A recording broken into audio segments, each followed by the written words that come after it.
Before Phil Spencer could even get off the stage of the E3 Xbox briefing, the media was already loaded up and ready to fire a storm of hate against the Xbox One X and the entire game lineup for the brand. Headlines across the internet were saying that the Xbox One will fail and that the price was too high and there weren't enough games. The gaming media waited with bated breath for the Sony conference, waiting to see Sony swoop in with gloriousness, and greatness awaits. On June 12th, the Sony conference was come and gone. A short 1-hour conference where the highlights were a NAC 2 announcement, Gran Turismo Sport release date, and more greatness awaits.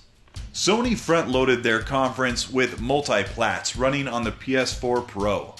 I predicted that Sony had nowhere to go with the conference other than to repeat the exact same presentation they gave in 2016.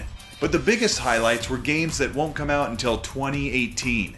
Show Horizon Zero Dawn, show some Uncharted, God of War 4, and push that PSVR. Microsoft's conference announced 42 games, 22 of them being exclusives. Sony showed 21 games, and only 7 of them were exclusive, unless you're counting the PSVR games. But the problem with that is only 1.5% of the console fan base bought into PSVR.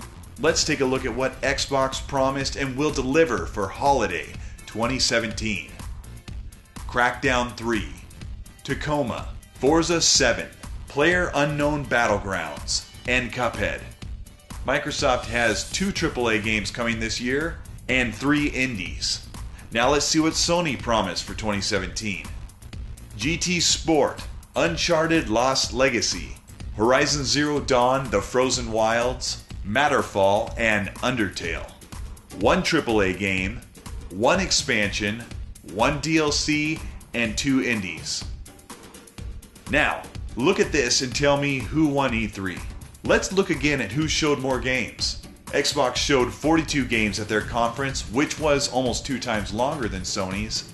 Sony only showed 21 games. Now, the entertainment you got from watching Sony's conference boils down to watching the crappy version of games that will run and look better on Xbox One X. This is going to happen. Those games like Call of Duty World War II, Red Dead Redemption 2, Wolfenstein: The New Colossus, Middle-earth: Shadow of War, Need for Speed Payback, Project Cars 2, Destiny 2, Assassin's Creed Origins, Star Wars Battlefront 2.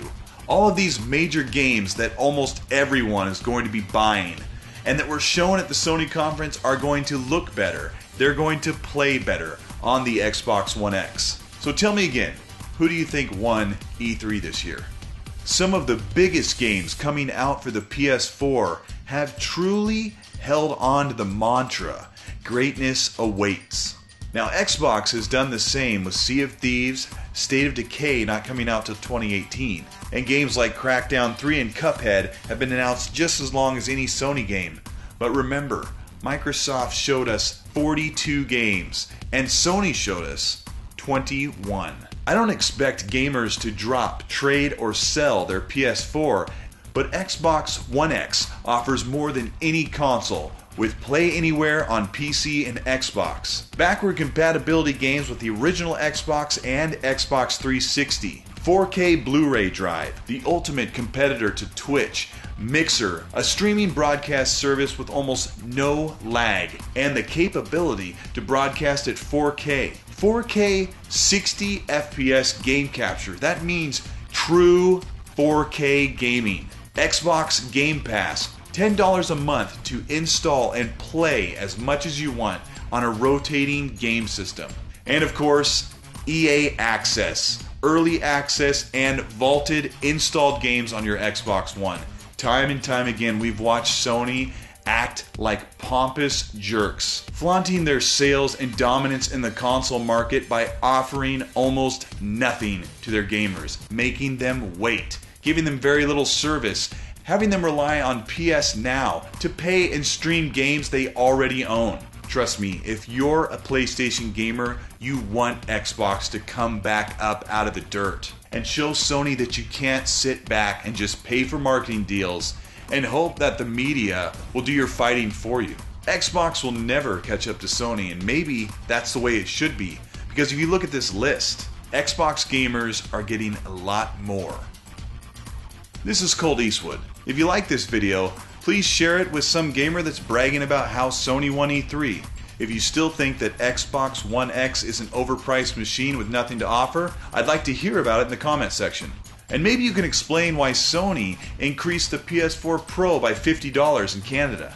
Thanks for all your support on Twitter and in the comment section. I really appreciate it. You guys have been really very helpful, and if you haven't, subscribe to this channel, follow me on Mixer, and add me on Xbox Live at Colt Eastwood. Alright guys, I'll see you later. Have a good one.